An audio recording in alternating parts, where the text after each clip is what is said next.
In the freezing winter of 1932, a ruined carpenter faced a desperate strategic decision that would eventually forge a multi-billion-dollar empire: surrender to total bankruptcy or rebuild his entire livelihood on the seemingly foolish gamble of carving wooden toys. Old Kirk stood shivering in the snow, staring at the smoldering black ashes of what used to be his workshop. The Great Depression had already wiped out his customer base, but this fire consumed everything he had left. He was not just a businessman watching his life's work vanish into smoke. He was a newly widowed father, completely alone, with 4 young, hungry sons depending on him for survival. The bitter wind sweeping through the Danish town of Billund offered no comfort, only the harsh reality of starvation if he did not act. There was no safety net, no investors to call, and no capital to rebuild his furniture business. Every charred beam in the snow represented a closed door, trapping him in an impossible corner. Yet, looking at his grieving children, old Kirk made the hardest choice of his life. He would not give up, but instead pivot his entire craft towards something the world deemed utterly frivolous during a time of global suffering. He began to scavenge the ruined site, pulling small, unburned scraps of wood from the wreckage. Step by step, this broken man started carving these jagged remnants into tiny, perfect wooden ducks, cars, and yo-yos. He smoothed the rough edges with exhausted hands, applying layers of bright paint late into the night while his boys slept. This was not some grand, calculated business plan designed to disrupt a market. It was pure, desperate survival, traded for food and basic necessities just to keep his family alive another week. The physical labor was grueling, demanding relentless precision from hands that were used to building massive houses, now forced to construct miniature toys. He poured an obsessive level of quality into every single piece, refusing to cut corners even when he was practically penniless. He named his fragile new venture Lego, derived from the Danish words meaning play well. It was a promise forged in the darkest chapter of his life, a quiet vow that no matter how hard the world pushed against him, the work he produced would stand strong. For 10 years, old Kirk slowly clawed his way out of poverty, transforming his small wooden toy operation into a steady, reliable factory. But in 1942, right when he had finally found solid ground, disaster struck with cruel repetition. An electrical short ignited the building, and once again, the factory burned entirely to the ground. The sheer, exhausting cruelty of the universe seemed determined to crush him, wiping away a decade of blood, sweat, and slow progress in a single, terrifying night. Standing before the ashes of his life's work for a second time, the weight of the devastation was almost too heavy to bear. He was older now, deeply tired, and the thought of starting over from nothing felt like an impossible mountain to climb. The logical business decision was to walk away, to accept defeat and find a simple job to pay off his mounting debts.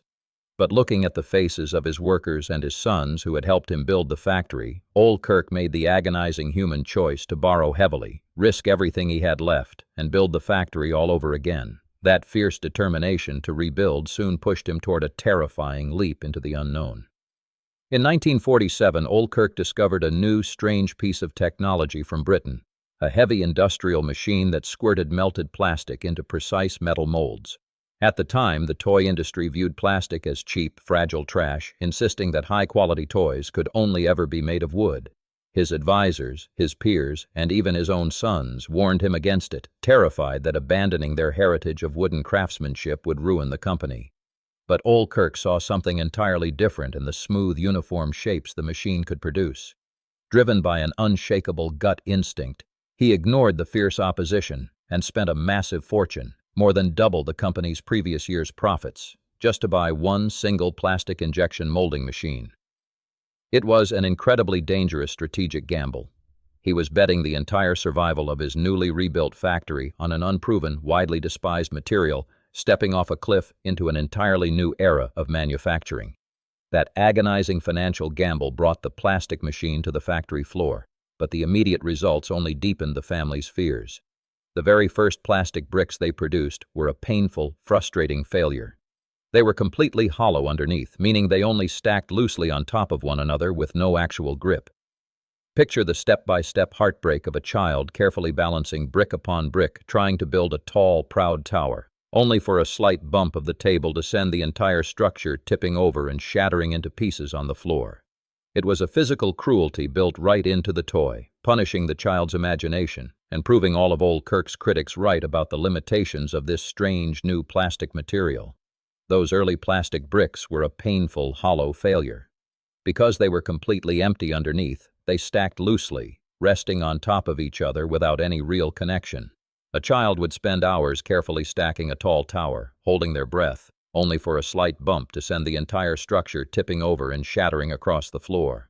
It was a crushing physical frustration that turned playtime into a lesson in disappointment, proving that a shape alone was not enough to hold a dream together. The brutal reality of this failing design fell onto the shoulders of old Kirk's son, Godtfred. As his father aged, the immense, suffocating weight of keeping the family's survival alive transferred directly to him. It is that heavy, universal burden of trying to honor a father's lifelong struggle, knowing that one wrong move could erase everything he sacrificed to build from the ashes. Godtfred walked the noisy, dust-filled floors of the factory, surrounded by the smell of hot plastic and the ghosts of past fires. Every clattering machine and every hollow brick tumbling off the assembly line was a reminder of how fragile their existence remained. He was trapped between honoring the past and finding a future, staring at bins of plastic blocks that were entirely useless on their own. The sheer gravity of carrying that fragile legacy demanded something far greater than just another loose toy. The turning point arrived not in the factory, but during a quiet, fateful ferry ride across the water in 1954. Godtfred found himself trapped in a conversation with a grumpy, exhausted toy buyer who was venting his frustrations about the industry. The buyer bitterly complained that modern toys were nothing but a chaotic mess, a disconnected pile of junk that offered no real value, and, most importantly, lacked any kind of unifying system. As the buyer grumbled, a sudden electric spark ignited in Godtfred's mind. He realized with absolute clarity that toys should not be isolated, dead-end objects that a child plays with once and discards. They needed to be part of a continuous, expanding universe where every single piece mattered and every new addition multiplied the possibilities of what a child could create. This single conversation birthed the foundational Lego system of play, a concept that would permanently alter the landscape of human creativity. It was a radical, beautiful promise made directly to the child. Your imagination should never hit a wall. Instead of selling a finished product, they would sell an infinite tool set, ensuring that a brick bought today would perfectly match a brick bought 10 years from now. If a child could dream it, the pieces had to let them build it. This strategy shifted the company from merely manufacturing plastic blocks to engineering an entire language of play, where the only limit was the boundary of the human mind. Yet, this profound vision of endless, interconnected play was immediately paralyzed by a devastating physical reality. The beautiful system was fundamentally broken because the pieces simply would not hold tight. Godtfred experienced a deep, sinking heartbreak every time he watched a child's face drop in frustration as their meticulously planned creations crumbled under their own weight. The grand philosophy of the system was completely useless if the bricks themselves refused to grip, but that grand vision immediately collided with a heartbreaking physical reality. The beautiful system was fundamentally broken because the plastic bricks simply would not hold together. Godtfred watched with a deep, sinking feeling as children tried to build their dreams, only to grow frustrated when their fragile creations crumbled at the slightest touch. A system of play meant nothing if the pieces could not support the weight of a child's imagination. The sound of collapsing plastic echoed through the workshop, a constant reminder that their grand strategy was built on an unstable foundation. Driven by the desperate need to fix this fatal flaw, Godtfred retreated into the workshop for obsessive late-night struggles. He and his designers tested shape after shape, searching for a way to make the hollow blocks grip each other without losing their ease of use. The breakthrough did not come from complex machinery, but from a radically simple geometric addition. They began cutting tiny plastic tubes and placing them directly inside the hollow underside of the bricks. This seemingly minor adjustment completely transformed the physics of the toy.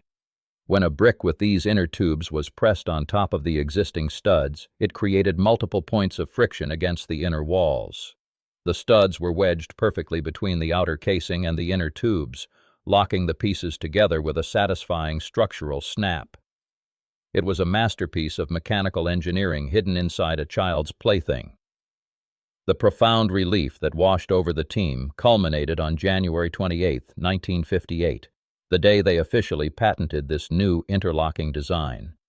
The brick was no longer just a cheap piece of molded plastic.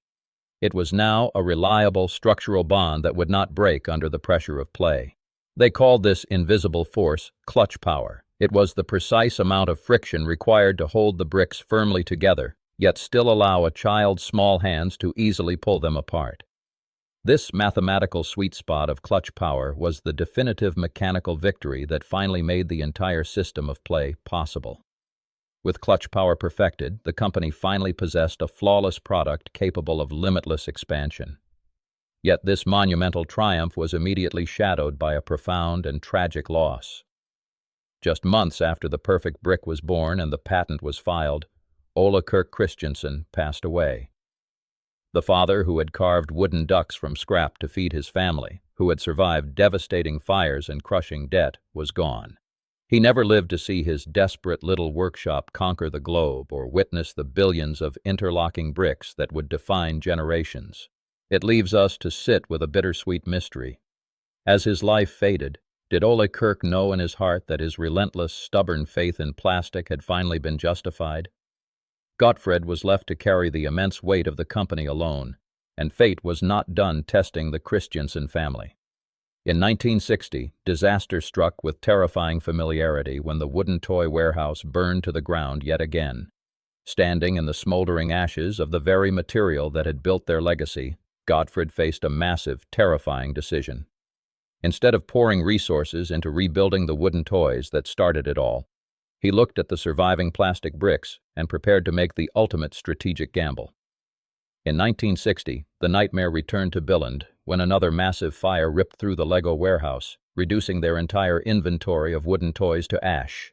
For Godtfred, standing in the smoldering ruins of his father's original dream, the devastation forced a terrifying strategic choice.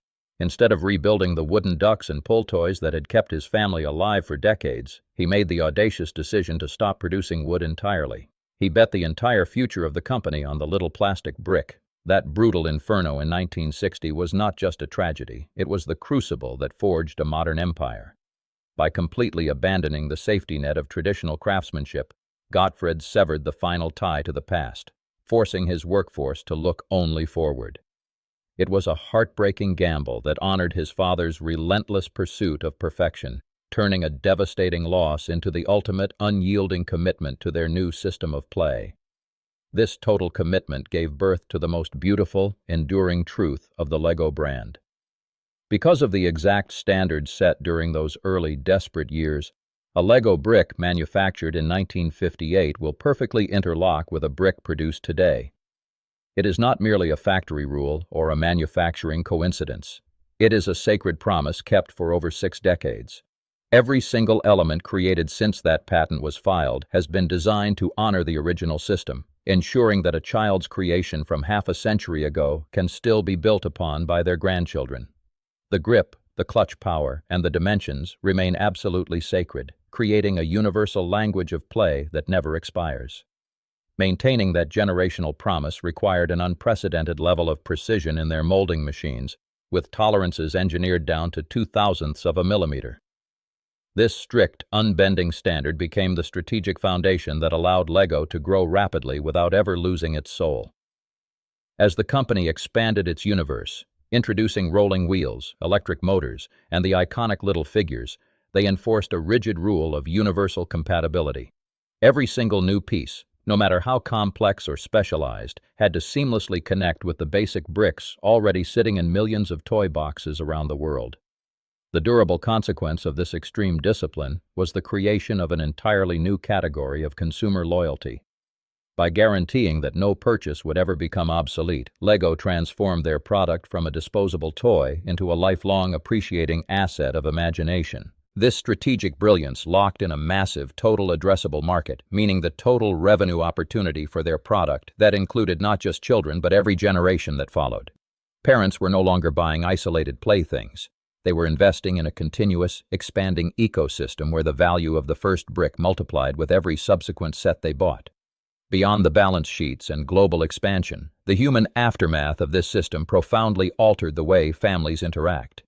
In living rooms across the globe, the shared language of the interlocking brick bridged the quiet gaps between generations. Grandparents, parents, and children found themselves sitting on the floor together, bound by a simple plastic mechanism that demanded nothing but their shared creativity. The struggles of a desperate carpenter in a small Danish workshop ultimately engineered a tool that built lasting emotional connections, proving that the most powerful innovations are those that bring people closer together. In the decades following the 1958 patent filed in Copenhagen, the global toy industry fundamentally shifted its core assumptions about how children interact with their world. Competitors who relied on rigid, single-use toys watched their market share crumble as the interlocking plastic brick proved that longevity lay in open-ended creation rather than dictated play. The system of play did not just build a company, but rather it established an entirely new economic model for the industry, one where a consumer's initial purchase was merely the down payment on a lifelong ecosystem of compatible parts. Today, the sheer scale of this mathematical certainty is staggering, with records indicating there are hundreds of billions of Lego bricks scattered across the globe. Inside the towering corporate headquarters in Billund, Denmark, modern executives still operate under the exact same strategic constraints forged in the ashes of those early workshop fires.